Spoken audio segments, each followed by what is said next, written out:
Right, so we're going to look at a confidence interval, specifically a 99% confidence interval for the difference of two proportions.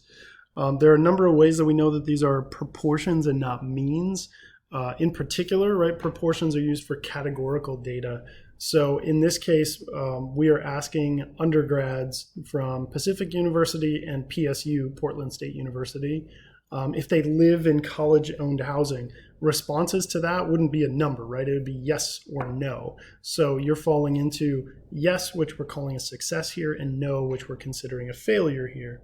So 17 out of 25 Pacific University undergrads say yes, we live in college-owned housing, and then 4 out of 20 from PSU say that.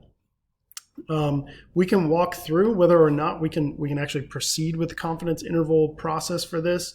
It turns out our samples are actually too small for this, but we're going to kind of walk through how it would look anyway, despite the small sample sizes. So we go to stat and then over to tests. The first 6 things we see are hypothesis tests, right? We don't want that. We want some sort of interval. We can look through and say, okay, well, we've got 6 different types of intervals. In this case, because we have 2 distinct populations, we're going to either do a 2 sample or a 2 prop. The 2 sample are for means, 2 prop, meaning 2 proportions. So we're going to go to 2 prop Z interval. If you scroll down, there is not a 2 prop T interval. So this is the nice thing about proportions. We're always using Z. So 2 prop Z interval.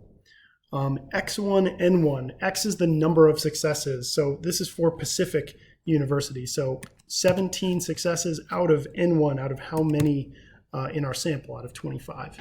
X2, so how many people said, yes, I live in college-owned housing? 4 out of 20 for our second sample from PSU, from Portland State. Our confidence level, C level, we're just going to change this to 0.99 and then calculate. So we get a confidence interval of 0.14709. Whoops, let me change that. As the lower bound, and then 0.81291 as the upper bound.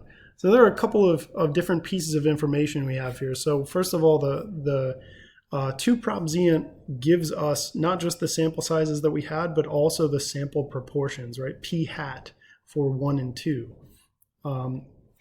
So what we just found is a 99% confidence interval for the difference in proportions.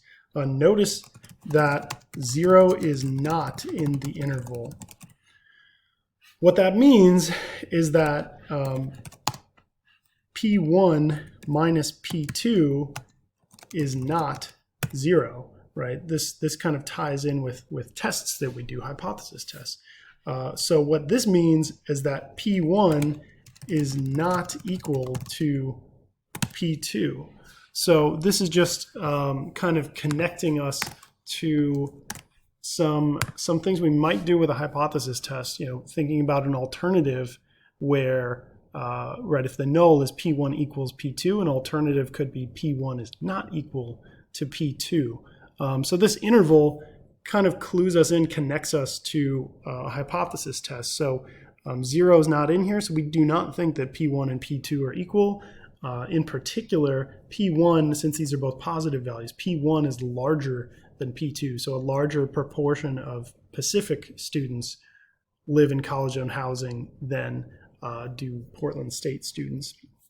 The other thing we can do is find the point estimate. Well, the point estimate, you can find that a couple of different ways, right? You can just find the difference here, P1 hat minus P2 hat. So you could say 0.68 minus 0.2, and you would get 0.48. So that would be our point estimate.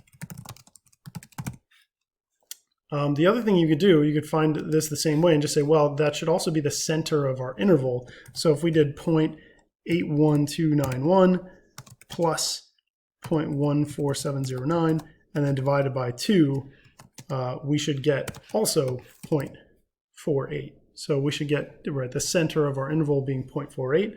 That also means if you want to find the margin of error, well, you can just go from the upper bound, so 0.81291, to the center, 0.48. So let's do that, 0.81291 minus 0.48.